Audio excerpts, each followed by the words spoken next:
ఉపరితల ఆవర్తనం shear zone కారణంగా రాష్ట్రంలో వచ్చే 4 రోజులు వర్షాలు కురిసే అవకాశం ఉందన్నారు వాతావరణ శాఖ అధికారులు.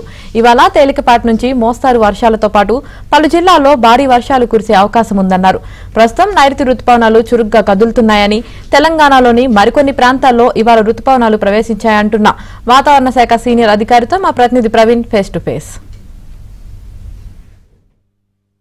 ఉపరితల ఆవర్తన ద్రోణి ప్రభావంతో రాష్ట్ర వ్యాప్తంగా కూడా విస్తారంగా వర్షాలు కురుస్తున్నాయి. ఈ రోజు హైదరాబాద్కు కూడా ఎల్లో అలర్ట్ కూడా జారీ చేసినటువంటి పరిస్థితి ఉంది. సో ఈ రోజు అలాగే రానున్న 4 రోజుల పాటు భారీ వర్షాలు ఉంటాయని చెప్పి వాతావరణ శాఖ అధికారులు చెప్తారు. మనతో మాట్లాడేందుకు వాతావరణం గురించి సీనియర్ అధికారి శ్రావణి గారు ఉన్నారు. అసలు మేము చెప్పండి, రాష్ట్ర వ్యాప్తంగా వర్షాలు కురుస్తూ ఉన్నాయి. ముఖ్యంగా హైదరాబాద్లో ఈవినింగ్ అయితే బయటికి రావాలని కష్టంగా ఉంది. ఒకేసారి 8 సెంటీమీటర్ల నుంచి పడుతూ ఉంది. సో ఎలా ఉండబోతుంది రాబోయే 2-3 రోజులు? వచ్చే 2-3 రోజులు చూసుకున్నట్లయితే ముఖ్యంగా మనకి ఉత్తర రాయలసీమ మీద ఒక ఉపరితల ఆవర్తనం ఉంది. దీంతో పాటుగా మనకి 16 డిగ్రీల్లోనే ఒక షియర్ జోన్, 2 షియర్ జోన్ ఉండడం వల్ల ఏమవుతుందంటే దాదాపుగా మనకి మధ్యాహ్నం నుంచి వర్షపాతం మొదలై రాత్రి 8-9 వరకు ఉంటుందన్నమాట. ఇది మనకి దక్షిణ తెలంగాణ మీదే కేంద్రీకరించడం వల్ల వచ్చే 2 రోజులు కూడా దక్షిణ తెలంగాణ జిల్లాలన్నింటిలో కూడా మోస్తరు వర్షంతో పాటుగా అక్కడక్కడ భారీ వర్షపాత సూచనలు కూడా కనిపిస్తూ ఉన్నాయి.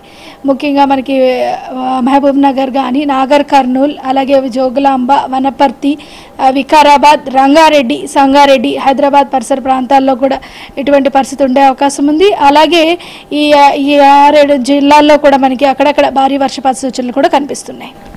అలర్ట్కి సంబంధించి ఆరెంజ్ అలర్ట్ ఎక్కడెక్కడ ఇచ్చారు, కొన్ని ఎల్లో అలర్ట్ ఎక్కడ ఇచ్చారు? సో ఎలా ఉండబోతుంది? ఏ జిల్లాలో అత్యధిక వర్షపాతం కురిసే అవకాశం ఉంది? కాకుండా ఈ దక్షిణ తెలంగాణ జిల్లాలన్నింటికి ఎల్లో అలర్ట్ అయితే ఇవ్వడం జరిగింది. మనకి దీంతో పాటు ఉరుముల మెరుపులతో కూడా ఉండే అవకాశం ఉన్నందున కొన్ని జిల్లాలకి మనం ఈ ఎల్లో అలర్ట్తో పాటుగా ఎల్లో అలర్ట్ కంటిన్యూ చేస్తూ వస్తున్నాం. గత 2 రోజుల నుంచి కూడా మనకి ఎల్లో అలర్ట్ కంటిన్యూ చేస్తూనే ఈ ఉరుముల మెరుపులు కూడా కొద్దిగా తగ్గే అవకాశం అయితే రేపటి నుంచి కనిపిస్తుంది. ప్రస్తుతానికైతే ఇదే విధంగా కంటిన్యూ అయ్యే అవకాశం ఉంది. నైరుతి రుతుపవనాలకు సంబంధించి సో ఎలా ఉండబోతుంది ఈ సంవత్సరం? ఇప్పటికే తెలంగాణకు కూడా వచ్చాయని చెప్పి చెప్తున్నారు. సో ఎలా నైరుతి రుతుపవనాలు దాదాపుగా మనకి సోలాపూర్ నుంచి, బీదర్ నుంచి, మెదక్, భద్రాద్రి కొత్తగూడెం, విజయనగరం వరకు కూడా చేరుకోవడం అయితే జరిగింది. వచ్చే 2 రోజుల్లో కూడా నిజామాబాద్, రామగుండం పరిసర ప్రాంతాలకు చేరుకునే అవకాశం అయితే కనిపిస్తుంది.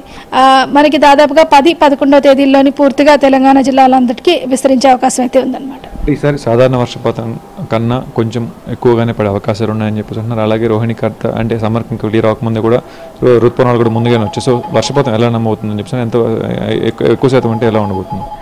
దాదాపుగా మనకి కొంచెం త్వరగా అంటే జూన్ 3వ తేదీనే మనకి ఋతుపవనాలు రావడం వల్ల ఈ మొదటి వారం అంటే 10-13 వరకు కూడా సాధారణ వర్షపాతం నమోదవుతూనే అక్కడక్కడ భారీ వర్షపాతం కూడా నమోదు. 13 నుంచి 20 వరకు కూడా కొద్దిగా వర్షపాతం తగ్గే అవకాశం కనిపిస్తుంది. తర్వాత మళ్ళీ 20వ తేదీ నుంచి మరింతగా మళ్ళీ ఋతుపవనాలు వేగాన్ని పుంజుకొని 2 వారాలు అంటే 20 నుంచి మళ్ళీ నెలాఖరు వరకు కూడా వర్షపాతం సాధారణ కంటే కొంచెం ఎక్కువగా ఉండే అవకాశం అయితే కనిపిస్తుంది. సో ఇదే పరిస్థితి ఈరోజు రేపు భారీ వర్షాలు ఉన్నాయని చెప్పేసి కూడా చెప్తున్న పరిస్థితి కనిపిస్తుంది. కొన్ని జిల్లాలకి ఆరెంజ్ ఎల్లో అలర్ట్ కూడా ఇచ్చారు. ముఖ్యంగా జిహెచ్ఎంసీలో చూసుకున్నట్లయితే ఈరోజు రేపు హెవీ ఫాల్స్ ఉన్నాయి. సో ఈరోజు మాత్రం భారీ వర్ష సూచన కూడా జిహెచ్ఎంసీలో ఉంటుంది అని చెప్పేసి వాతావరణ శాఖలో హెచ్చరిస్తున్న పరిస్థితి కనిపిస్తుంది. ముఖ్యంగా సో సాయంత్రం ప్రజలందరూ కూడా అవసరం ఉంటేనే బయటికి రావాలి, హెవీ ఫాల్స్ ఉన్నాయని చెప్పేసి అయితే వాతావరణ శాఖ అధికారులు అయితే చెప్తున్న పరిస్థితి కనిపిస్తుంది. వీడియో జర్నలిస్ట్ కిరణ్తో ప్రవీణ్, ఏబీ ఆంధ్రజ్యోతి, హైదరాబాద్.